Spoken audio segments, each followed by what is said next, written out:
میں تو پھر نماز، روزہ، حج، زکات جو افعال ہے، اعمال ہے، نظر آنے والی شے ہے، آنکھوں سے دیکھی جا سکتی ہیں، ان کو شامل کیا گیا ہے۔ اور اسی پر پھر جو اہم ترین فتویٰ ہے امام اعظم امام ابو حنیفہ کا، الفقہ الاکبر کا سب سے اہم فتویٰ وہ یہ ہے کہ کسی شخص کی اس کے عمل کی بنا پر تکفیر نہیں کی۔ تارک صلاۃ کافر نہیں قرار دیا جائے گا، منکر صلاۃ کافر قرار۔ تارک صلاۃ مجرم ہے، تعزیر ہوگی، اسے مارا جائے گا، اسے جیل میں ڈالا جائے گا۔ بعض حضرات جو ہے قتل تک کے بھی اس کا فتویٰ دیتے ہیں، بعض فقہا، امام صاحب نہیں دیتے، امام ابو حنیفہ کے نزدیک نہیں ہے۔ وہ یہی ہے کہ اس کو جیل میں ڈالا جائے یہاں تک کہ وہ توبہ کرے اور وعدہ کرے کہ میں نماز پڑھوں گا پابندی کے ساتھ، تب چھوڑا جائے۔ باقی بعض حضرات اسے، لیکن ان میں بھی پھر اختلاف ہے کہ آیا تعزیراً کہا جائے گا یا یہ کہ حداً۔ حد تو اس صورت میں قتل کی ہوتی جب اسے مرتد مان لیا جائے، تو بعض لوگ اس انتہا تک چلے گئے ہیں کہ جو تارک صلاۃ ہے وہ کافر ہو گیا، مرتد ہو گیا، اور اس کو قتل کیا جائے حد کے طور پر کہ وہ مرتد کی حد اس کے اوپر اجرا کر دیا جائے۔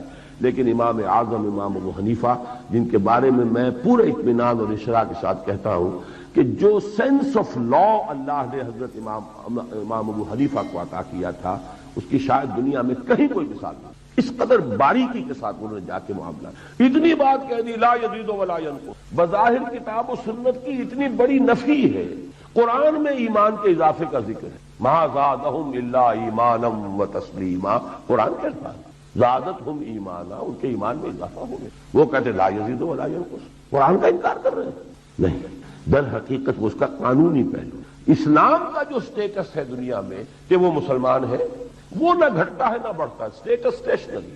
اس کے جو دستوری اور قانونی حقوق ہیں وہ بالکل برابر رہیں گے، نہ کم ہوں گے نہ بڑھیں گے۔ یہ نہیں ہے کہ ایک فاسق و فاجر مسلمان کے جو قانونی اور دستوری حقوق ہیں وہ کم ہیں، اور ایک متقی اور بڑے پابند صوم و صلاۃ مسلمان کے قانونی اور دستوری حقوق زیادہ ہیں۔ لا یزید ولا ینقص، اس معنی میں ایمان نہ بڑھتا ہے نہ گھٹتا ہے، وہ تو ایک جگہ پر کھڑا، بلکہ وہاں تو یہی ہوگا یا ہے تو پورا ہے، آل اور نن لا، یہ ہمارے ہاں فزیولوجی کا ایک قانون ہے، آل اور نن لا، کوئی شے ہوگی تو پوری ہوگی، نہیں ہوگی تو زیرو۔ خاص طور پہ یہ جو والنٹری مسلز ہوتے ہیں، ایک مسلز تو ہمارے وجود میں ایسے ہیں کہ جن کو حرکت میں لانا ہمارے اختیار میں نہیں، وہ خود بخود حرکت میں ہے، نہ اسے روکنا ہمارے اختیار میں نہ چلانا اختیار، جیسے دل کا، یہ بھی تو آخر مسل ہی ہے نا، یہ جو کنٹریکٹ کر رہا ہے یہ ہمارے اختیار میں نہیں ہے، یہ تو خود بخود ہی چلتا ہے۔ انتڑیوں کے اندر مسلز ہیں جو اس کے اندر حرکت پیدا کرتے ہیں، وہ ہمارے اختیار میں نہیں، افارا ہو گیا اب بے بس ہو کر بیٹھے ہوئے، انتڑیوں کو جنبش دینے کی اپنے اندر تو اختیار میں ہے ہی نہیں، وہ تو انوالنٹری۔ والنٹری مسلز جو ہے، جس سے میں نے اپنے اس ہاتھ کو جو ہے جنبش دی ہے، والنٹری مسل کا ہر فائبر جو ہے، ہر سیل، اس کے بارے میں یہ آل اور نن لا ہے۔ اس کو سٹیمولس جو پاس ہوگا اگر پورا ہے تو وہ حرکت کرے گا، اس سے ذرا سا بھی کم ہے تو حرکت میں آئے گا ہی نہیں، یعنی یہ کہ یا تو حرکت کرے گا تو پورا کنٹریکٹ کرے گا، اور اگر نہیں کرے گا تو بس وہ جنبش ہی نہیں کھائے گا۔ آل اور نن لا، یہ آل اور نن لا ہے جو اسلام کے بارے میں اس جو ہے وہ مستعمل ہوگا کہ یا تو مسلمان ہے تو ہے، بس اس کے تمام حقوق جو ہے دستوری اور قانونی وہ اس کو حاصل ہے، یا پھر یہ کہ مرتد ہو گیا تو زیرو ہو گئے۔ بیچ میں نہیں ہو سکتا یہ 50% اور یہ 30% اور یہ 70%، اس کے قانونی اور دستوری حقوق جو ہیں وہ آل اور نن لا جو ہے وہ، تو یہ ہے اصل میں وہ مسئلہ۔ اسی میں تو ٹھوکریں کھائی ہیں۔ سب سے بڑا گمراہ کن فرقہ جو پیدا ہوا اسلام میں وہ خوارج کا تھا، اور یہ خوارج اتنے متقی، اتنے زاہد، اتنے نمازی، اتنے عبادت گزار، اتنا روزہ رکھنے والے تھے کہ اس وقت کے ماحول میں ان جیسا کوئی تھا ہی نہیں بحیثیت مجموعی۔ لیکن غلطی اسی میں ہوئی کہ ان حدیثوں پر جس کو کہ میں نے آپ سے کہا ہے، جس کی چند مثالیں دی تھیں، جن میں یہ آ گیا کہ جس شخص نے شراب پی لا یشرب الخمر حین یشرب وہو مومن، جس شخص نے شراب پی ہے وہ مومن نہیں رہا، مومن نہیں رہا تو کافر ہو گیا، کافر ہو گیا تو مرتد ہو گیا، مرتد ہو گیا تو قتل کرو، اس کا مال بھی تمہارے لیے مباح ہے اور اس کی بیوی بھی اب تمہاری لونڈی بن سکتی۔ ذرا سی غلطی، انتہائی تقویٰ، انتہائی نیکی، انتہائی عبادت گزاری، انتہائی سمجھیے کہ دینداری، لیکن فکری اور جو غلطی جو ہے نظریاتی تھوڑی سی غلطی ہے، اس میں تشدد کہہ لیں، انتہا پسندی کہہ لیں، لیکن نتیجہ تو یہاں تک نکل رہا ہے۔ کہ جب اس نے گناہ کبیرہ کیا، گناہ کبیرہ کا مرتکب کافر ہے، مسلمان تھا کافر ہو گیا، اس کا مطلب مرتد ہے تو واجب القتل۔ اس کا مال بھی مباح ہے، آپ دیجئے، وہ اب آپ کے لیے مال غنیمت ہے، اس کی بیوی ہے یا اس کی جو بھی خواتین ہیں وہ بھی مباح ہے، وہ تمہارے لیے کنیزوں کی حیثیت سے اب گویا کہ تمہارے لیے مال غنیمت ہے۔ اتنا بڑا فتنہ صرف اس مس انٹرپریٹیشن کی وجہ سے پیدا ہو۔ اس سے آپ کو اصل میں اس اہمیت کا اندازہ ہوگا کہ یہ کیوں اللہ تعالیٰ نے ان دونوں کیٹیگری، کیونکہ قرآن مجید میں یہ دونوں کیٹیگریز اس طور سے بھی بیان ہوئی کہ دونوں۔ محمد ادریس صاحب، بخاری شریف میں حضور پاک کا ارشاد ہے کہ اس طرح نماز پڑھو جس طرح تم مجھ کو نماز پڑھتے دیکھتے ہو۔ سوال یہ کہ حضور نے کس طرح نماز پڑھی، جبکہ بخاری شریف میں حضور نے رفع یدین کی نماز پڑھی ہے۔ بخاری شریف میں حضور نے رفع یدین کی نماز پڑھی ہے۔ دیکھیے، حضور نے مختلف طریقوں اختیار کیے مختلف اوقات میں۔ اب صحابہ کا طرز عمل یہ ہوتا تھا کہ مثلاً ایک روایت آتی ہے کہ ایک صحابی حضور سے ملنے آئے تو بدوی تھے، دیہات کے آدمی تھے، انہوں نے حضور کو دیکھا کہ آپ کا گریبان کھلا ہوا تھا، آپ نے بٹن لگائے ہوئے نہیں تھے۔ پھر انہوں نے ساری عمر اپنے گریبان کے بٹن نہیں لگائے کہ میں نے محمد کو اس طرح دیکھا ہے صلی اللہ علیہ وسلم۔ اب یہ ان کا جذبہ ہے، ان کی نیکی ہے، اتباع کا جذبہ ہے۔ یا ایک سفر میں کسی کو دیکھا، کسی نے دیکھا کہ حضور ایک درخت کے نیچے سے ہو کر گزرے، اب وہ جب بھی جاتے تھے ادھر اس کے نیچے سے ہو کر گزرتے تھے، چاہے اس کی کوئی مقصد نہیں، لیکن یہ بھی ایک اتباع کا جذبہ۔ تو اس میں یہ ہے کہ نماز کی بعض چیزیں ایسی ہیں کہ جن میں معلوم ہوتا ہے کہ حضور کچھ اس میں رد و بدل کرتے رہے۔ کبھی آپ نے ہاتھ بالکل کھلے چھوڑ کر بھی نماز پڑھی ہے، کبھی آپ نے ہاتھ نیچے باندھے ہیں، کبھی اوپر باندھے ہیں۔ اسی طریقے سے رفع یدین کبھی ایسا بھی ہوا ہے کہ آپ نے وہ کی ہے جیسے کہ اہل حدیث حضرات کرتے ہیں، اور جیسے کہ یہ شیعہ کرتے ہیں وہ اس سے بھی زیادہ کرتے ہیں رفع یدین۔ اہل حدیث سے آگے ہیں، وہ بہت آگے ہیں رفع یدین کے اندر۔ اور ایک رائے یہ ہے کہ حضور نے آخری زمانے میں آ کر سارے رفع یدین چھوڑ دیے تھے سوائے یہی جو تکبیر تحریمہ کے وقت ہے۔ اب یہ روایات، اب یہ بحث ہو جائے گی علمی، کس روایت کا کیا مقام ہے، کس کی کیا حیثیت ہے۔ بخاری شریف میں جو روایت ہے وہ یہی ہے رفع یدین کی، جو آپ صحیح کہہ رہے ہیں، لیکن یہ کہ بخاری شریف واحد کتاب تو نہیں ہے حدیث کی، مصنف عبد الرزاق ایک کتاب ہے، اور اسی طریقے سے اور اس میں یہ کہ امام مالک کے پیروکار، حالانکہ امام مالک مدینے کے دارالہجرہ کے امام ہیں، وہ رفع یدین نہیں کرتے، امام شافعی کے کرتے ہیں، امام مالک کے نہیں کرتے، امام ابو حنیفہ کے نہیں کرتے۔ تو ان چیزوں میں بہت زیادہ پریشان ہونے کی ضرورت نہیں۔ اصل جو معجزہ ہے حضور کا اور اسلام کا وہ یہ ہے کہ 1400 برس گزر گئے، لیکن نماز کے ضمن میں اتنا اختلاف نہیں ہے کہ تمام مسلمان باجماعت نماز نہ پڑھ سکیں۔ دیکھیے، رفع یدین کرنے میں جماعت ٹوٹتی نہیں، آپ نے کیا یا نہیں کیا، جماعت کی فارمیشن برقرار رہی۔ فرض کیجئے کوئی شخص یہ سمجھتا کہ پہلے سجدہ ہے پھر رکوع ہے، تو اب یہ دو آدمی ساتھ نماز نہیں پڑھ سکتے، جن میں سے ایک کے نزدیک پہلے رکوع ہے پھر سجدہ ہے، دوسرا یہ سمجھتا ہے کہ نہیں پہلے سجدہ ہے پھر رکوع ہے، نہیں ہو سکتا، ان کی جماعت اب جمع نہیں ہو سکتی۔ یا کسی کا یہ خیال ہو کہ جیسے ہر رکعت میں رکوع ہے کہ سجدہ بھی ایک ہے، وہ ایک سجدہ کر کے کھڑا ہو جائے۔ اب ظاہر بات ہے دوسرا شخص جس کے نزدیک دو سجدے ہیں وہ ایک اور سجدہ کرے گا، فارمیشن ٹوٹ گئی، اب وہ ساتھ نماز نہیں پڑھ سکتے۔ 1400 برس بیت گئے، مشرق بعید سے مغرب بعید، پوری دنیا، آج تو کوئی کونا ہے ہی نہیں جہاں مسلمان نہ ہو، لیکن جو سالڈ مسلمان جو ہیں وہ تو آپ سمجھیے کہ انڈونیشیا سے لے کر موریتانیہ تک تو مسلمانوں کی کتنی بڑی تعداد، لیکن کہیں ایسا نہیں ہے کہ آپ کی فارمیشن ٹوٹتی ہو۔ کوئی ایسا مسلک نہیں ہے جس میں یہ خیال ہو کہ مغرب کی رکعت میں 2 ہیں جیسے فجر کی ہے، نہیں، کوئی 3 رکعتیں ہیں۔ کوئی ایسا مسلک نہیں جس میں یہ معلوم ہو کہ فجر کی رکعتیں 3 ہیں 2 نہیں ہے، کوئی نہیں۔ عصر کی 2 ہیں یا 4 6 ہیں، وہی رکعتیں، وہی رکعت کی ترتیب، پہلے کھڑے ہونا ہے پھر رکوع ہے پھر کھڑے ہونا ہے پھر سجدے میں جانا ہے پھر بیٹھنا ہے پھر سجدہ پھر کھڑے ہونا۔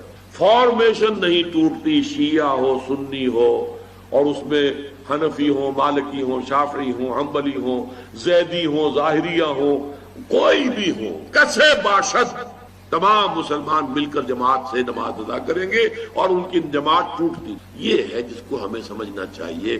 یہ کیوں ہے؟ سلو کما رأیتمونی اصلی، کہ حضور کی کو جس طرح دیکھا صحابہ نے نماز پڑھتے ہوئے ویسے نماز پڑھ رہے ہیں۔ اس وقت یہ ہے کہ اصل نماز یہی ہے، یہ سورہ فاتحہ۔ چنانچہ میں آپ کو حدیث سنا رہا ہوں جو صحیح بخاری میں بھی ہے، صحیح مسلم میں بھی ہے، جامع ترمذی میں بھی ہے، سنن ابی داؤد میں بھی ہے، سنن نسائی میں بھی ہے، اور بہت سی کتابوں میں موجود ہے۔ اور یہ عن عبادہ بن صامت رضی اللہ تعالی عنہ، حضرت عبادہ بن صامت سے ہے مرفوعاً کہ حضور نے فرمایا لا صلاۃ لمن لم یقرأ بفاتحۃ الکتاب، اس شخص کی کوئی نماز نہیں ہے جس نے کہ سورہ فاتحہ کی تلاوت نہیں کی۔ اب اس سے ہمارے ہاں ایک بڑا اختلاف پیدا ہوا، وہ نوٹ کر لیجیے۔ ایک رائے یہ ہے آپ اگر علیحدہ نماز پڑھ رہے تو ظاہر بات ہے کہ آپ کو ہر رکعت میں خود پڑھنی ہی پڑھنی ہے سورہ فاتحہ۔ جب باجماعت پڑھ رہے ہیں اب کیا شکل، امام پڑھ رہا ہے سورہ فاتحہ تو کیا مقتدی کو بھی پڑھنی چاہیے؟ اس حدیث میں جو الفاظ کی شدت ہے اس کی بنا پر رجحان یہ ہوتا ہے کہ یقیناً اس صورت میں ہر شخص کو لا صلاۃ لمن لم یقرأ بفاتحۃ الکتاب، جس نے کہ فاتحہ کی تلاوت نہیں کی، قرأت نہیں کی، ان کی کوئی نماز ہی نہیں۔ تو یہ موقف ہے امام شافعی کا، یہی مسلک ہے ہمارے اہل حدیث بھائیوں کا کہ آپ چاہے اکیلے نماز پڑھ رہے ہو، چاہے امام کے پیچھے پڑھ رہے ہو، اور چاہے امام جو ہے وہ جہری رکعت پڑھا رہا ہے اور چاہے سری رکعت پڑھا رہا ہے۔ خاموشی والی رکعت سورہ آپ کو معلوم ہے کہ نماز جو زور اور عصر کی ہے تو چاروں رکعتیں جو ہے وہ سری ہے، مغرب کے اندر آ کر دو جہری ہیں ایک سری ہے، عشاء میں آ کر دو جہری ہیں دو سری ہیں، سورہ اور نماز فجر کے اندر دونوں جو ہیں وہ جہری ہیں۔ تو چاہے جہری ہو چاہے سری ہو، آپ کو بھی لازماً جو مقتدی ہے اسے بھی سورہ فاتحہ پڑھنی ہوگی۔ اب اس کے لیے انہوں نے یہ طریقہ جو ہے تلقین کیا ہے کہ امام تیزی سے نہ پڑھے، رک رک کر پڑھے، الحمدللہ رب العالمین، اس کے بعد اتنا وقفہ دے دے کہ جو مقتدی ہے وہ بھی کہہ لے اپنے دل میں یا پڑھ لے الحمدللہ رب العالمین الرحمن الرحیم۔ یہ رک رک کر پڑھنا، خاص طور پر اگر آپ کو موقع ہوا ہو کسی اہل حدیث امام کی امامت میں نماز ادا کرنے کا تو آپ دیکھیں گے کہ بڑا فرق ہے۔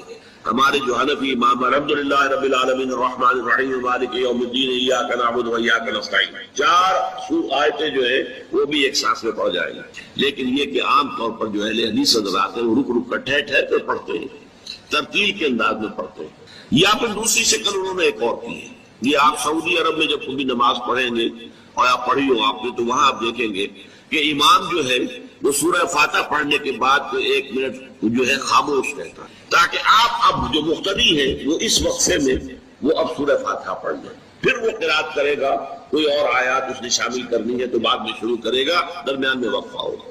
لیکن ایک مسلک یہ ہے، اور یہ مسلک جو ہے یہ در حقیقت قرآن مجید کی ایک آیت کے اوپر مبنی ہے۔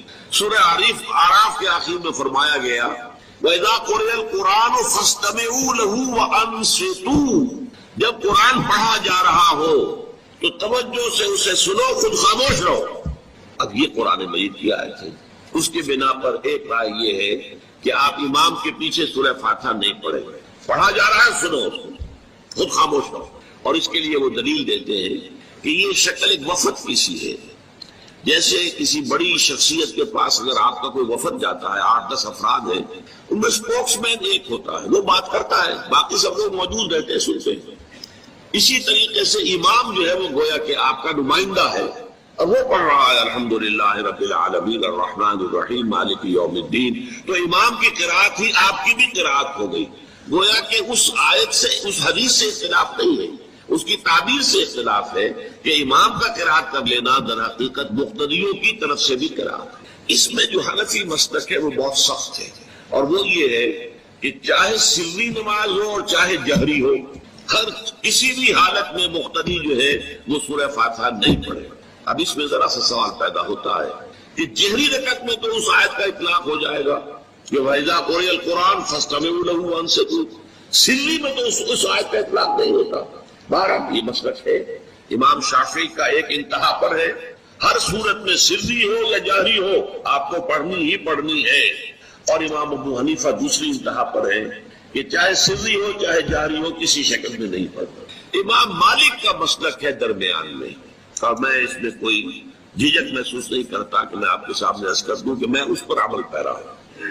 وہ کیا ہے، جہری نماز میں خاموش رہو اور سنو، اس آیت کا اطلاق ہو جائے گا جب بلند آواز سے پڑھ رہا ہے امام تو پوری توجہ فَاسْتَمِعُوا لَهُ، اپنی پوری توجہ کو اس کے سننے کے اوپر مرکوز کر دو اور خود خاموش رہو۔ سری رکعت میں البتہ جبکہ وہ بھی خاموشی سے پڑھ رہا ہے آپ بھی خاموشی سے پڑھ رہے ہیں۔ بہرحال ان چیزوں میں میں نے یہ سب کچھ بیان کیا ہے تو اس سے جو میرا مقصود ہے وہ یہ ہے کہ معلوم ہو جائے کہ اس میں کوئی بڑی بنیادی بات نہیں ہے، نہ یہ کہ جو حنفی ہیں وہ اس حدیث کا انکار کرتے ہوں کہ لا صلاۃ لمن لم یقرأ بفاتحۃ الکتاب، کیسے وہ انکار کریں گے؟ اور نہ ہی کوئی جو حنبلی ہے یا اہل حدیث ہے وہ قرآن کی اس آیت کا اختلاف جو ہے وہ اختلاف کر سکتا ہے کہ اذا قرئ القرآن فاستمعوا له وانصتوا، لیکن یہ کہ اس کے پھر اس سے جو احکام کا استنباط ہے اس میں اختلاف ہو جاتا ہے، تو اس کو نہیں سمجھنا چاہیے کہ یہ کوئی بہت بڑی اہمیت والی بات ہے۔ بات کہ جو فرض نماز ہے اصل اہمیت اس کی ہمارے ہاں عام طور پر مذہبی حلقوں میں اور خاص طور پر جو ذرا متصوفانہ انداز کے رنگ کے لوگ ہوتے ہیں وہ فرض کو تو بس ایسے ہی ادا کر لیتے ہیں جیسے بس اس کی کوئی اہمیت نہیں ہے، بلکہ بعض لوگ وہ بھی ہیں کہ جو فرض کو ترک کر دیتے ہیں، نوافل پر سارا زور، صرف رات کی نماز پر زور دیا جا رہا ہے، فرض نمازوں یہ ہم نے دیکھے ہیں ایسے لوگ بالفعل دیکھے۔ یہ تمام چیزیں جو ہے در حقیقت اس پھر راہ نبوت سے انسان کو ہٹا دینے والی ہے۔ فرض کتنا فرض، نفل کتنا نفل۔ نوافل کے بارے میں جو ہے شریعت سے ثابت ہے، وہ تہجد بھی نافلۃ لک حضور کے لیے تو لازم تھی، باقی کے لیے لازم نہیں ہے۔ جو قیام اللیل شروع میں تھا وہ لازم نہیں ہے۔ ہاں رمضان مبارک میں اس کی تشریف ہے، ترغیب ہے، وہ خاص ایک مہینہ ہے، اس میں دن میں کھانا پینا جو ہے وہ حرام کیا گیا، تو رات کو دو تہائی رات یا ایک تہائی کم سے کم ایک تہائی رات جاگو اللہ کے قرآن کے ساتھ، اللہ کی کتاب کے ساتھ۔ یہ اصل میں جو توازن ہے یہ جو ہے بہت ضروری ہے۔ ارأیت اذا صلیت الصلوات المکتوبات، حضور آپ نے دیکھا، غور فرمائیے کہ اگر میں جو فرض نمازیں ہیں وہ ادا کروں، اب مثلا ایک حدیث مجھے اور یاد آئی، فرض نماز کی اہمیت کو بیان کرنے کی حضور نے فرمایا جس شخص نے عشاء کی نماز بھی جماعت کے ساتھ ادا کی اور پھر فجر کی نماز بھی جماعت کے ساتھ ادا کی، اس کے لیے پوری رات کا قیام لکھ دیا جائے گا۔ فرض کی ہے تو اذا صلیت المکتوبات صلوات المکتوبات وصمت رمضان، اور میں روزہ بھی رمضان کے روزے رکھیے، باقی روزہ رکھنا آپ کی مرضی پر ہے، رکھیں ٹھیک ہے، لیکن وہ لازم نہیں ہے۔ نجات کے لیے لازم جو بیس لائن ہے وہ جو عبادات فرض، اس کے بعد جتنا آدمی اضافہ کر سکے، حالات کو بھی دیکھے۔ بعض حالات ایسے ہوں گے کہ اس میں اصل اہمیت جہاد کی ہو جائے گی، قتال کی ہو جائے گی۔ اب ایسا حال بھی ہو سکتا ہے کہ اسلامی نظام قائم ہے، اسلامی حکومت قائم ہے، نظام خلافت قائم ہے، تو اب قتال کا معاملہ جو وہ حکومت کے ذمہ ہے، حکومت انتظام کرے گی۔ اگر کہیں 10,000 آدمی چاہیے، 10,000 آدمی نکل آئے چاہے جانے کے لیے، تو باقی آرام سے گھر میں سوئیں یا نوافل پڑھے، ساری رات کھڑے رہے، ٹھیک ہے، یہ تقرب بالنوافل کا موقع ہوگا۔ لیکن اگر اللہ کا دین جو ہے وہ مغلوب ہے، پامال ہے، اسے پاؤں تلے روکا جا رہا ہے، شریعت کی دھجیاں بکھیری جا رہی ہیں، عوامل کا استہزاء ہو رہا ہے، اور جو منکرات ہیں ان کی تبلیغ ہو رہی ہے، اس وقت آدمی نوافل میں لگا رہے، وہاں تو فرض ہو جائے گا امر بالمعروف نہی عن المنکر، جہاد، اس کی جو بھی تقاضے ہیں اس میں سارے تقاضے اس کو بیان کرنے کا موقع نہیں ہے، اس اصل سے وہ ہوگا۔ اس فرض کو ترک کر کے نوافل میں لگیں گے، یہ نوافل دو پر دے پایا جائے گا۔ اس کو بہت زیادہ نمایاں کرنے کے لیے میں مثال دیتا ہوں، ذرا سوچئے، جب دامن احد میں معرکہ جاری تھا اور صحابہ کی جان پر بری ہوئی تھی، خود حضور کی جان پر بری ہوئی تھی، آپ کو معلوم ہے آپ زخمی ہوئے ہیں اور اتنا خون آپ کا بہہ گیا ہے کہ آپ بے ہوش ہو گئے اور خبر ہو گئی کہ آپ کا انتقال ہو گیا، شہید ہو گئے۔ اس وقت اگر کوئی شخص مسجد نبی میں بیٹھا ہوا درود کی تسبیح پڑھ رہا ہو یا کوئی اور نوافل ادا کر رہا ہو یا قرآن پڑھ رہا ہو، تو اس کے بارے میں کیا حکم آپ کا ہو؟ پکا منافق، حالانکہ کام تو وہ اچھے کر رہا ہے۔ درود کی کتنی فضیلت آئی ہے، اور نوافل ہے یا قرآن کا پڑھنے کا ایک ایک حرف کا 10 نیکیوں کا ثواب ہے۔ علامہ اقبال، میں عرض کر چکا ہوں کہ ان کی ابتدائی تعلیم میں اور خاندانی پس منظر کے اندر مذہبی اثرات بڑے گہرے ہیں۔ بہرحال انہوں نے ایم اے کیا ہے غالباً 1897 میں، اور اس وقت کا کچھ اقبال جو ہے اس وقت سے لے کر 1905 تک کا اقبال، ایک طرف تو اس میں بھی نیشنلزم تھا، ہندی نیشنلزم، یہ نوٹ کر لیا، چنانچہ اسی دور کا اس کا ترانہ ہے، سارے جہاں سے اچھا ہندوستان ہمارا۔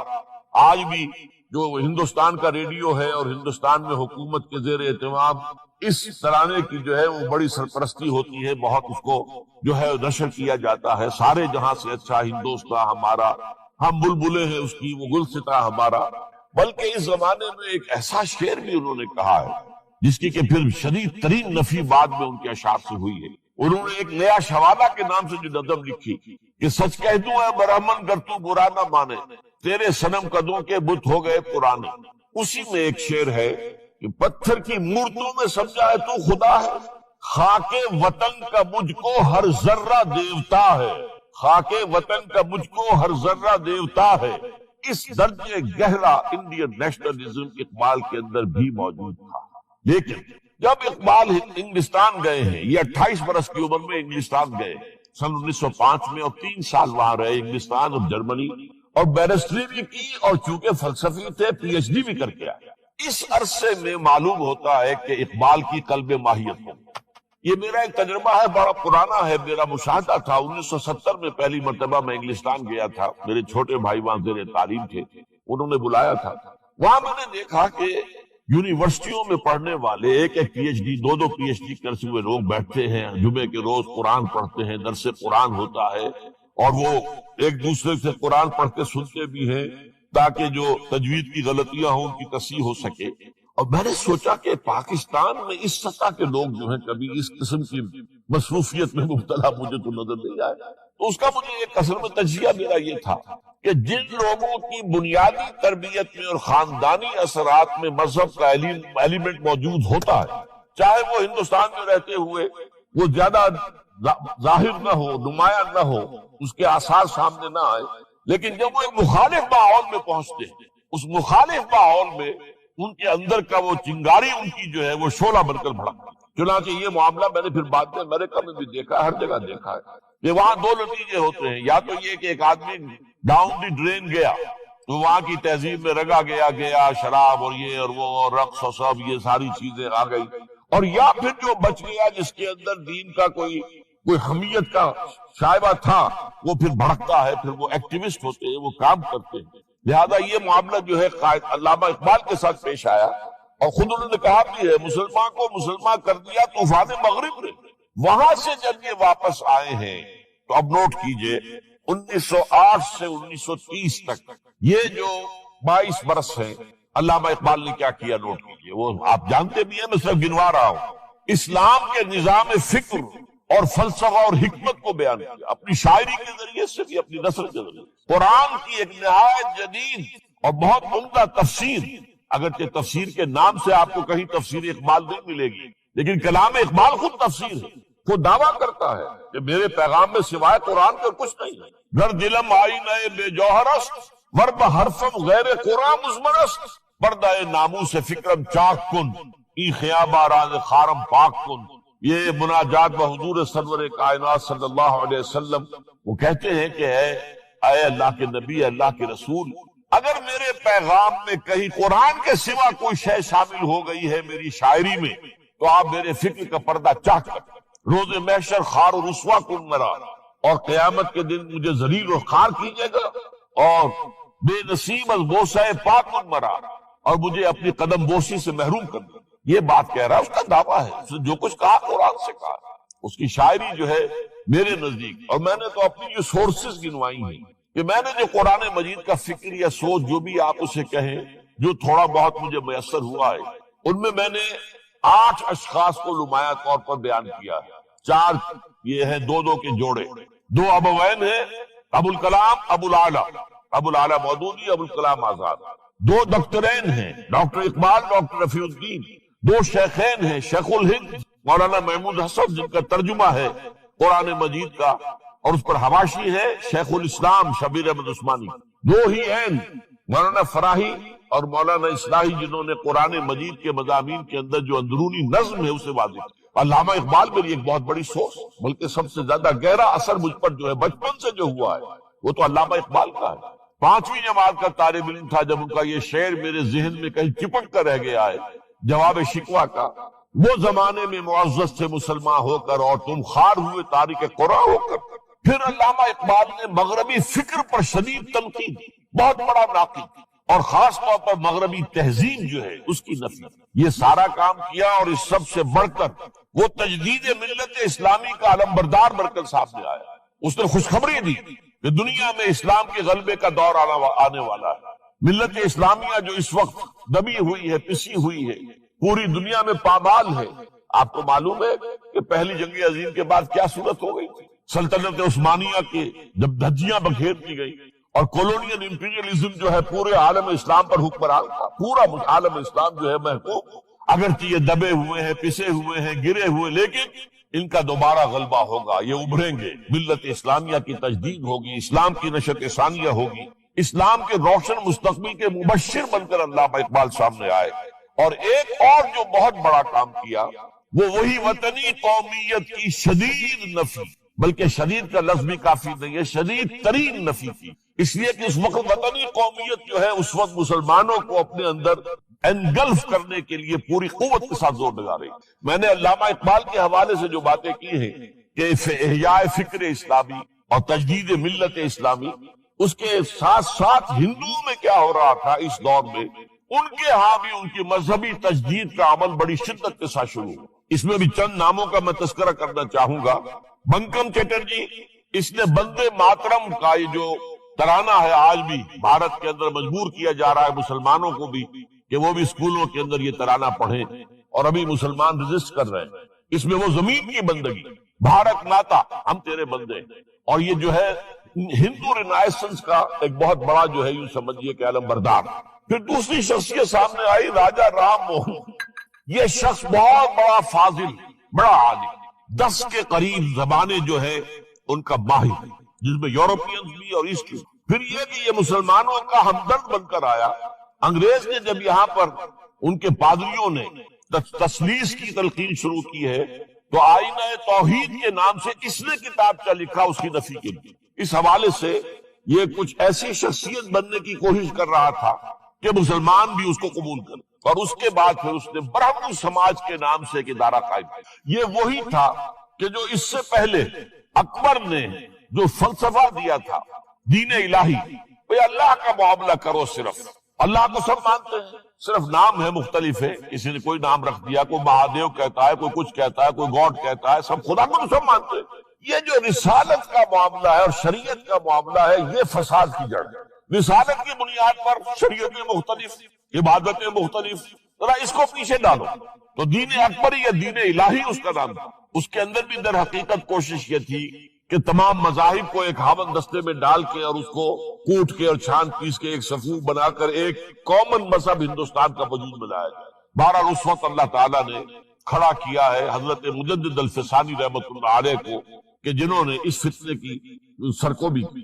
اس نے بھی مجلس ازدی کے نام سے ایسا ہی ادارہ شروع کیا، اور یہ گویا کہ ٹھنڈی چھری کے مانند، اس لیے کہ اسلام کا دار و مدار تو رسالت پر ہے. بقول اقبال بمصطفیٰ پر رساخی شراک دی ہماؤس، اگر بہون اور رسیدی تمام بول حدیث. اسلام کا تو سارا معاملہ، دین جو ہے اس کا سارا جو مدار دار و مدار ہے وہ رسالت پر ہے، نبوت پر ہے. اسی پر شریعت کا سارا دار و مدار ہے. رسالت سے کاٹ دیجیے، حدیث سے کاٹ دیجیے، سنت سے کاٹ دیجیے، تو پھر قرآن کو پھر موم کی ناک بنا کر جو چاہیں آپ تعبیر کر دیں، جو چاہیں تشریح کر دیں، جدھر چاہیں اسے موم کی ناک کی طرح بوٹ کر دے جائیں. بہرحال اس معاملے میں بھی پھر ایک تیسری تحریک جو شروع ہوئی وہ بہت ملیٹنٹ تھی، آریہ سماج. دیانند سرسوتی یہ ملیٹنٹ تھی اور بڑی اس کی جو ہے پذیرائی ہوئی ہندو معاشرے میں. انہوں نے کھل کر یہ کہا کہ ہندوستان صرف ہندوؤں کا ملک ہے، یہاں مسلمانوں کے لیے کوئی جگہ نہیں، لہذا یا ہندو ہو جائے مسلمان اور یا پھر یہاں سے ہجرت کر جائے. کھل کر آریہ سماج، اسی کے تحت پھر مہاسبھا بنی، اسی کے تحت آر ایس ایس، انتہائی ملیٹنٹ آرگنائزیشن جو ہے ہندوؤں کی. یہ سب جو ہے دیانند سرسوتی کا. یہ اسی طریقے سے پھر شدی کی تحریک شروع ہو چکی، ریکلیم کرو مسلمانوں کو. یہ ہم ہی میں سے تھے، ان کے آباء و اجداد کہیں جو ہے مسلمان ہو گئے، انہیں واپس لو. چنانچہ راجستھان کے علاقے میں جہاں بڑی جہالت تھی، مسلمانوں میں علم نہیں تھا، بس کہیں بزرگوں کی کسی زیر اثر فیض سے کسی صوفی کے وہ اسلام تو لے آئے لیکن تربیت کا کوئی انتظام ہوا ہی نہیں، مسلمان حکومتوں نے کیا ہی نہیں، کچھ بھی نہیں کیا. تو نتیجہ یہ نکلا کہ بڑے پیمانے پر شدی کی تحریک ہو رہی تھی. میوات کے علاقے میں بڑی تیزی کے ساتھ مسلمان جو میو تھے وہ ہندو ہو رہے. اسی پر تحریک اٹھائی ہے مولانا الیاس رحمت اللہ علیہ نے. ان کا مقابلہ کرنے کے لیے اس تحریک کا، اس سنی کی تحریک کا مقابلہ کرنے کے لیے یہ تبلیغی جماعت کا نظام بنایا تھا کہ بس 6 باتیں لو اور جاؤ دیہات میں جاؤ، چنے لے کر گڑ لے کر جاؤ، کسی کا کھانا نہ کھاؤ، اپنا کھانا کھاؤ، کوئی تنخواہ نہیں، اور دین کی تبلیغ کرو۔ یہ نظام ان کا در حقیقت اسی شدی کی تحریک کے جواب میں شروع۔ پھر سنگتن کی تحریک شروع ہوئی کہ ہندوؤں کو سب کو جمع کر دیا جائے۔ اب اس اعتبار سے ذرا نوٹ کیجئے، علامہ اقبال نے جو نفی پھر وطنیت کی ہے، اتفاق سے یہاں یہ اشعار لکھے ہوئے ہیں: اس دور میں اور ہے، جام اور ہے، جم اور، ساقی نے بنا کی روش لطف و ستم اور، تہذیب کے آزر نے ترشوائے صنم اور، مسلم نے بھی تعمیر کیا اپنا حرم اور، ان تازہ خداؤں میں بڑا سب سے وطن ہے، جو پیرہن اس کا ہے وہ مذہب کا کفن۔ اب ذرا قلب ماہیت کا اندازہ کیجئے، وہی شخص جو کہہ رہا تھا کہ خاک وطن کا مجھ کو ہر ذرہ دیوتا ہے، وہ آج اس وطن کو ایک سب سے بڑا بت قرار دے کر اور اس کا قلع قمع کرنے کے لیے کس قدر زوردار الفاظ جو ہے، اور یہی دوسری طرف یہ بت کہ تراشیدہ تہذیب نوی ہے۔ یہ جو نیشن سٹیٹ کا تصور ہے، یہ 18ویں صدی سے یورپ میں شروع ہوا۔ نیشن سٹیٹ، ایک ملک میں رہنے والے سب شہری ہیں، برابر ہیں، اور ان کے اندر مذہب کا اختلاف ہو، یہ اس کا کوئی حیثیت نہیں۔ مذہب تو پرائیویٹ معاملہ ہے، ہاں جو سرکاری سطح پر ہوگا معاملہ، اجتماعی معاملات جو ہے وہ کسی مذہب سے طے نہیں ہوں گے۔ یہ نیشن سٹیٹ کا تصور، یہ بت کہ تراشیدہ تہذیب نوی ہے، غارت کرے کاشانہ دین نبوی ہے، بازو تیرا توحید کی قوت سے قوی ہے، اسلام تیرا دیس ہے تو مصطفی ہے، نہ زارہ دیری نہ زمانے کو دکھا دے، اے مصطفی خاک میں اس بت کو ملا۔ اس سے بھی زیادہ مجھے ملا ہے ایک ان کے تختہ جو ہے: منزل راہ رواں دور بھی دشوار بھی ہے، کوئی اس قافلے میں قافلہ سالار بھی ہے، بڑھ کے خیبر سے ہے یہ مارکہ دین و وطن۔ خیبر، غزوہ خیبر سے کہیں بڑھ کر یہ دین و وطن کا مارکہ، کہ ہمارے نزدیک ہماری قومیت کی بنیاد ہمارا دین۔ آج دنیا یہ کہتی ہے کہ قومیت کی بنیاد وطن ہے، یہ جو مارکہ دین و وطن ہے، بڑھ کے خیبر سے ہے یہ مارکہ دین و وطن۔ اس زمانے میں کوئی حیدر کرار بھی ہے۔ تو واقعہ یہ ہے کہ علامہ اقبال نے اس سلسلے میں وہ رول بھی پلے کیا کہ جو حضرت مجدد الفسانی رحمت اللہ علیہ نے دین اکبری کا قلع قمع کرنے میں ادا کیا تھا، اور اس میں کوئی شک نہیں ہے۔ اس اعتبار سے میں کہا کرتا ہوں کہ حضرت مجدد الفسانی کے بروز کی حیثیت رکھتے ہیں علامہ اقبال، اور ان کو جو گہری نسبت تھی۔ حاضر ہوا میں شیخ مجدد کی لحد پر، وہ خاک کے ہے زیر فلک مطلع انوار، گردن نہ جھکی جس کی جہانگیر کے آگے، جس کے نفس گرم سے ہے گرمی احرار، وہ ہند میں سرمایہ ملت کا نگہباں، وہ ہند میں سرمایہ ملت کا نگہباں۔ ملت کا سرمایہ تو سارا کا سارا جو ہے ایمان و رسالت سے۔ آپ حضرت مجدد الفسانی کے خطوط پڑھیے، سب سے زیادہ زور اطاعت رسول، اطاعت رسول، اطاعت رسول، اطاعت رسول۔ جس کی جڑ کاٹنے کی کوشش کی تھی دین الہی کے ذریعے سے اکبر نے، اس کو دوبارہ مستحکم کیا ہے وہ مجدد الفسانی رحمت اللہ علیہ نے۔ اب آئیے 1930 کا ماہ دسمبر، اس میں ایک بات ہم دیکھ چکے، محمد علی جناح ہندوستان کی سیاست سے مایوس ہو کر ملک چھوڑ کر انگلستان میں جا کر آباد ہو چکے۔ اور اس ضمن میں ایک واقعہ میں آپ کو سنا دوں۔ ایس ایم اکرام صاحب کا نام بہت سے حضرات کے علم میں ہوگا، ان کی 3 کتابیں جو ہے بڑی مارکت و لارا ہیں: آب کوثر، موج کوثر، روض کوثر۔ ادارہ ثقافت اسلامیہ کے ڈائریکٹر رہے بہت عرصے تک، بہت پڑھے لکھے آدمی۔ وہ آکسفورڈ میں پڑھتے تھے اس زمانے میں۔ وہ لندن گئے، انہوں نے محمد علی جناح صاحب سے ملاقات کی اور کہا کہ آپ کیوں چھوڑ کر آ گئے ہندوستان کے مسلمانوں کو آپ کی رہنمائی کی ضرورت ہے۔ تو جواب جو تھا محمد علی جناح کا وہ نوٹ کرنے کے قابل ہے۔ ہندوز آر انکوریجیبل، یہ ہے جو نتیجہ نکالا تھا محمد علی جناح نے۔ یوں سمجھیے کہ 24 برس کی محنت شاقہ کہ کوئی اتحاد کا فارمولہ طے ہو جائے، کوئی بنیاد ہو جائے، کوئی ہمارے مابین متفق علیہ اسکیم طے بن جائے، لیکن جس درجے مایوس ہوا ہے شخص، ہندوز آر انکوریجیبل، یہ ناقابل اصلاح ہے۔ اور مسلمانوں کا حال یہ ہے کہ ان کا ایک لیڈر جو بات مجھ سے کرتا ہے صبح کو وہ شام کو ڈپٹی کمشنر کو بتا دیتا ہے۔ تو اب میں ایسی قوم کی رہنمائی کیسے؟ تو یہ میں نے آپ کو یہ واقعہ بھی سنا دیا کہ وہ مایوسی کا عالم کیا تھا۔ لیکن اب جو ہے 1930 میں، جبکہ مسلم انڈیا کا ایک سورج تو غروب ہو گیا تھا، مغرب میں جا کر بیٹھ گیا، مغرب میں سورج غروب ہوتا ہے، ایم اے جناح تو وہاں بیٹھ گئے۔ ایک سورج اب طلوع ہوا ہے مسلم لیگ کے پلیٹ فارم پر، یہ ہے علامہ اقبال۔ 1930 کا جو ان کا خطبہ ہے الہ آباد کا، وہ بہت اہم، بہت اہم، بہت اہم۔ ایک تو یہ کہ انہوں نے اپنی شاعری کے ذریعے سے وطنیت کی جو نفی کی تھی اور مسلم قومیت کا جو اس بات کیا تھا، اسے ایک فلسفیانہ انداز میں سوشیولوجی عمرانیات کے مسلمہ اصولوں کی روشنی میں جس طریقے سے مدلل بیان کیا ہے، اس اعتبار سے وہ ایک بہت قیمتی دستاویز ہے۔ لیکن اس کے ساتھ ہی انہوں نے ایک تجویز پیش کی، وہ اور یوں بھی کہیے کہ ایک پیشن گوئی کی۔ وہ پیشن گوئی یہ تھی کہ ہندوستان کے شمال مغرب میں ایک مسلمان ریاست قائم ہوگی، اور پھر یہ بھی کہا میں مطالبہ کرتا ہوں کہ وہ قائم ہو۔ البتہ اس میں بعض لوگ جو ہے اس پر یہ تنقید کرتے ہیں کہ علامہ اقبال نے تو یہ کہا تھا I would like to see the Punjab, the Northwest Frontier Province, Sindh and Balochistan amalgamated into a single state, self-government within the British Empire or without the British Empire.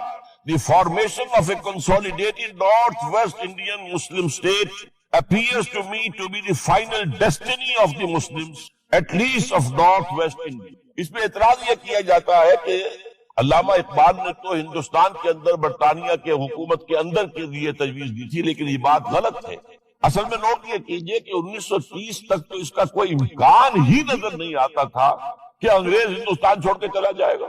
تو اس وقت کے لیے ان کی تجویز یہ تھی کہ ہندوستان میں ایک صوبہ بنا دیا جائے، یہ آج کا پاکستان، یا یوں سمجھیے کہ جو کچھ عرصے پہلے 1 یونٹ بنا تھا، برٹش انڈیا میں بھی یہ 1 یونٹ کی حیثیت سے ایک سٹیٹ بن جائے، تاکہ اس علاقے میں مسلمانوں کے اندر جو کچھ قومیتی کچھ تھوڑا تھوڑا فرق ہے، کلچر کا فرق ہے، کچھ ان طرح کی چیزیں، زبانوں کا فرق ہے، تو یہ جو ہے مل جل کر ان کے اندر ایک قوم کا تصور جو ہے باقاعدہ پیدا ہوگا۔ اسی لیے وہ کہتے ہیں I demand the formation of a consolidated Muslim state in the best interest of India and Islam. اب اس میں وہ بات یہ کہتے ہیں کہ for Islam it will be an opportunity to rid itself of the stamp that Arabian imperialism was forced to give it, to mobilize its laws, its education, its culture, and to bring them into closer contact with its own original spirit and with the spirit of the modern time. وہ کہتے ہیں کہ اگر ایسا ہو گیا، ایک تو یہ کہ ڈیسٹنی ہے، ہوگا رہے گا، شمال مغربی ہند کے اندر ایک مسلمان ریاست قائم ہو کر رہے گی۔ اب یہ پروفیسی بھی پیشن گوئی، اور یہ بھی کہ میں مطالبہ کرتا ہوں، ایک تجویز بھی، لیکن اس کا جو اصل عنصر ہے جو میرے نزدیک جو انقلابی حصہ ہے، جہاں تک ہندوستان کی جو تقسیم کا معاملہ ہے، یہ اور بھی بہت سے لوگوں کی طرف سے یہ باتیں آتی رہی تھی۔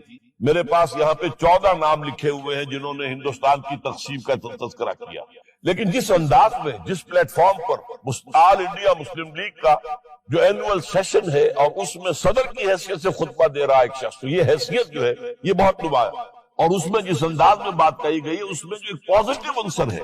اگر ایسا ہو گیا ایک نارتھ ویسٹ آف انڈیا میں مسلمان ریاست قائم ہو گئی تو ہمیں ایک موقع مل جائے گا کہ عرب امپیریلزم، اب نوٹ کیجیے عرب امپیریلزم سے مراد کیا ہے؟ عربوں کا دور ملوکیت، اس سے پہلا کیا تھا؟ خلافت راشدہ، اصل اسلام۔ دور بنو امیہ تو اصل اسلام نہیں تھا، حکومتی سطح پر تو بالکل اسلام نہیں تھا۔ وہی دور ہے جس میں کہ سانحہ کربلا ہوا ہے، واقعہ ہرہ ہوا ہے، ظلم کی انتہا ہوئی ہے، سینکڑوں تابعین کو حجاج ابن یوسف نے شہید کیا ہے۔ اس کو حدیث کے اندر بھی کہا گیا ہے ملکن اعظم، کاٹ کھانے والی ملوکیت۔ اس کے بعد جو ہے دور آیا ہے بنو عباس کا، وہ محل بنے ہیں شاندار، جو ہے جو بھی بادشاہوں کے ہاں ہوتا تھا وہ سارا کا سارا معاملہ آیا ہے۔ تو اب دنیا اسلام کو ان کے آئینے میں دیکھتی، وہ سمجھتی ہے یہ اسلام ہے، لہذا اس میں تو کوئی شے ایسی نہیں ہے جو اٹریکٹ کر سکے، جو کسی قوم کو اسلام کی طرف جو ہے وہ کھینچ سکے۔ تو یہ جو امپریشن ہے جو کہ اس دور ملوک کی عرب امپیریلزم کا لفظ استعمال کیا ہے، اسلام کے چہرے پر جو بدنما داغ اور دھبے آ گئے ہیں، انہیں ہٹا کر وہ جس کی اوریجنل پیورٹی ہے، اور ظاہر بات ہے کہ دور ملوکیت سے پہلے خلافت راشدہ، تو گویا کہ اس میں اگرچہ نام خلافت راشدہ کا نہیں لیا گیا ہے، لیکن یہ ہے کہ بات مراد وہی ہے، لیکن اور اس میں بھی جو بڑی حکیمانہ بات ہے کہ ہم اس کو برنگ them into closer contact with its own original spirit, جو اصل اسلام کی اصل روح ہے، and with the spirit of the modern times، اس زمانے کے جو تقاضے ہیں ان کے مطابق اجتہاد کے دروازے کو کھول کر، اور ہم ایک ایسا نظام جو ہے وہ یہاں پر قائم کریں۔ یہ ہے وہ چیز کہ جس نے تحریک مسلم لیگ کے اندر ایک مثبت جذبہ، یہ نوٹ کر لیجئے میرے الفاظ، 1906 سے لے کر 1930 تک تحریک مسلم لیگ صرف ایک منفی موٹیو پر چل رہی تھی، منفی، نیگیٹو، خوف، ہندو کا خوف، ہندو دبا لے گا، ہندو ایکسپلائٹ کرے گا، ہندو معاشی طور پر بھی، تہذیبی طور پر بھی، ثقافتی طور پر بھی، مذہبی طور پر بھی شدی کی تحریک چل رہی ہے، ہمیں راستہ دکھایا جا رہا ہے، ہندوستان چھوڑ دو اور بھاگ جاؤ، چلے جاؤ۔ یہ سارا خوف کا عنصر تھا، اور اس میں تحفظات تلاش کرنے، کوئی ایسی یقین دہانیاں کہ وہ مسلمانوں کے حالات بہتر ہو جائیں، اس کے علاوہ کوئی اور موٹیو نہیں تھا، یہ منفی موٹیو تھا۔ اور اس کی وجہ ساتھ ہی یہ ہے کہ مسلم لیگ اس وقت تک کوئی عوامی جماعت تھی ہی، بلکہ کچھ خواص، اونچے لوگ، نوابوں اور نواب زادوں اور ان ایسے لوگوں کی جو ہے یہ ایک جماعت تھی۔ لیکن 37 میں جو یہ انجیکشن لگا ہے یہ پوزیٹیو ہے۔ اس کی مثال میں دیا کرتا ہوں کہ کوئی مریض پڑا ہوا اپنے بیڈ پر اور گلوکوز کی بوتل لگی ہوئی ہے اور ایک ٹیوب چل رہی ہے، تو اس کے اندر ہی کوئی اب انجیکشن لگانا ہے تو اس ٹیوب میں لگا دیتے ہیں، ایسا نہ ہو کہ کوئی اور پرک دینی پڑے مریض کو اور اسے تکلیف ہو۔ تو گویا کہ مسلم لیگ کا جو بھی وہ ایک نظام تھا اس میں ایک انجیکشن لگایا ہے علامہ اقبال نے 1930 کے خطبے میں۔ اگلی بات، اس کے بعد یہی انجیکشن علامہ اقبال نے لندن میں مسٹر محمد علی جناح کے ذہن و فکر میں لگایا ہے۔ اس کا واقعہ کیا ہے؟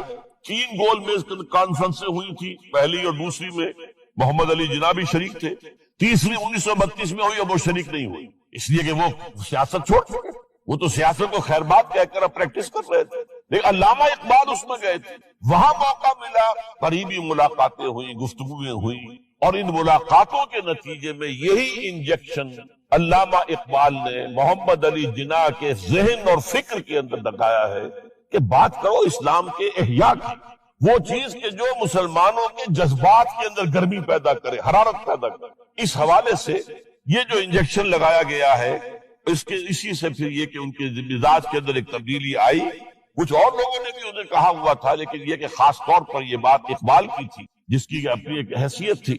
بہرحال 1934 میں ایم اے جناح واپس آ گئے، پھر انہیں مسلم لیگ کا تا حیات صدر بنا دیا گیا، پھر انہوں نے مسلم لیگ کو سنبھالا ذرا، لیکن 1936 کے الیکشن جو آئے یہاں پر، اس میں کانگریس پوری اوور ویلمنگ میجورٹی سے جیت گئی۔ ابھی محمد علی جناح کو موقع ملا ہی نہیں تھا کہ ابھی مسلم لیگ کو سنبھال سکتے، اور ان جو وزارتیں بنی تھی اس دور میں کانگریس کی، انہوں نے جو سلوک مسلمانوں کے ساتھ کیا، جو مظالم ڈھائے، جو انہیں دبایا اور ان کے حقوق کو پامال کیا، اس سے وہ نیگیٹو من جو ایک موٹیو تھا وہ بھی اور قوی ہو گیا۔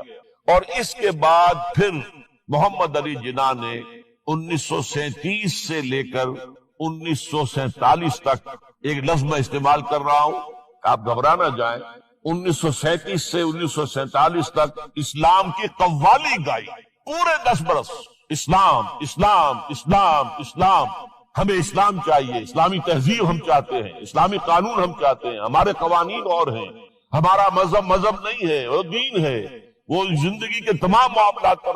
یہ جو ہے میں قوالی اس لیے کہہ رہا ہوں کہ قوالی میں تکرار ہوتی، جس تکرار کے ساتھ یہ اب اس موقع پر آ کر محمد علی جناح قائد اعظم بن گئے۔ مسلمانوں کے دلوں کی بات، اقبال نے جو ولولہ پیدا کر دیا تھا، ایک ولولہ تازہ دیا میں نے دلوں کو، لاہور سے تا خاک بخارا اور سمرقند، وہ جو ولولہ تھا، جو غلغلہ تھا، اب محمد علی جناح کی زبان سے جب وہ بات آئی ہے تو یہ مسلمانوں کے دل کی آواز تھی، ان کی روح کی پکار تھی۔ لہذا اب مسلم لیگ ایک عوامی جماعت بنی اور محمد علی جناح اب قائد اعظم قرار پائے۔ اب اس معاملے میں چاہتا ہوں ذرا، کیونکہ یہ بات نئی سی ہوگی، میرے اس تجزیے کے روح سے نظریہ پاکستان اسلام اور اسلام کا احیاء خلافت راشدہ کے مفہوم، اور اس کا خالق اقبال ہے، اس میں کوئی شک نہیں، قائد اعظم تک بھی یہ بات پہنچانے والا اقبال ہے، اور پھر اسی پر قائد اعظم نے عمل کیا ہے۔ تو اس چیز کو بہت سے لوگ جو ہیں آسانی کے ساتھ تسلیم نہیں کریں گے، لیکن میں یہ چاہتا ہوں کہ خود قائد اعظم نے علامہ اقبال کے بارے میں جو کچھ کہا ہے اس کی دو کوٹیشنز آپ کے سامنے رکھیں۔ کلکتہ 21 اپریل 1938 کو علامہ اقبال کا انتقال ہوا۔ اس وقت کلکتہ میں ایک بہت بڑا جلسہ ہو رہا تھا فلسطین کے مسئلے پر غور کرنے کے لیے، قائد اعظم اس کے چیف مقرر۔ اب یہ خبر پڑھیے، A mammoth public meeting of the Muslims of Calcutta was held on the football ground on 21st April to consider the Palestine problem. But it was converted into a condolence meeting to mourn the death of Allama Iqbal.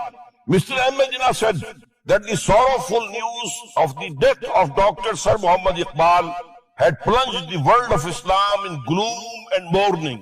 Sir Muhammad Iqbal was undoubtedly one of the greatest poets, philosophers, and seers of humanity of all time. Note kijiye, one of the greatest poets, philosophers, and seers, جن کو کہ مستقبل کو دیکھنے کی صلاحیت ہوتی ہے، جن کی نگاہ گاہ میری نگاہ تیز چیر گئی دل وجود، جس کے بنا پر آب روان کبیر تیرے کنارے کوئی دیکھ رہا ہے کسی اور زمانے کے خواب۔ یہ علامہ اقبال نے جو کچھ دیکھا تھا اسلام کے مستقبل کے بارے میں۔ He took a prominent part in the politics of country and in the intellectual and cultural reconstruction of the Islamic world. His contribution to the literature and thought of the world will live forever. اب آخری جملہ سنیے غور سے۔ To me, he was a personal friend, number 1, philosopher, number 2, and guide, number 3. And as such the main source of my inspiration and spiritual support. کوئی شک اس کے بعد رہ جاتا ہے؟ اور یہ الفاظ کون کہہ رہا ہے؟ یہ محمد علی جناح ہے، لفاظ آدمی نہیں ہے، وہ کوئی شعلہ بیان خطیب جو الفاظ جو ہیں اس کے ابار لگا دے، نہیں، جو ایک ایک لفظ، وکیل، بہت بڑا وکیل، ایک ایک لفظ جو ہے تول کر بولنے والا، انہیں کیا قرار دیا؟ خود تصنیف کیا۔ دوسرا میں اور دے رہا ہوں، یہ سن 40 میں اقبال ڈے منایا گیا تھا۔ اب اس میں کیا کہتے ہیں Quaid Azam? If I live to see the ideal of a Muslim state being achieved in India, and I were then offered to make a choice between the works of Iqbal and the rulership of the Muslim state, I would prefer the former. اگر ہم کامیاب ہو جاتے ہیں کہ اسلامی ریاست قائم کرنے میں، مسلمان ریاست قائم کرنے میں، اور اس کے بعد میرے سامنے چوائس رکھا جاتا ہے کہ یا تو علامہ اقبال کا کلام لے لو اور یا حکومت کے سربراہ بن جاؤ، تو میں علامہ اقبال کے کلام کو ترجیح۔ اور سنیے، Continuing, Mr. Jinnah said that in April 1936 he thought of transforming the Muslim League, which was then only an academic institution, into a parliament of the Muslims of India. From that time to the end of his life, he continued, Iqbal stood like a rock by him. Iqbal, Mr. Jinnah said, was not only a great poet who had permanent place in the history of the world's best literature, he was a dynamic personality who during his lifetime made the greatest contribution towards rousing and developing of Muslim national consciousness.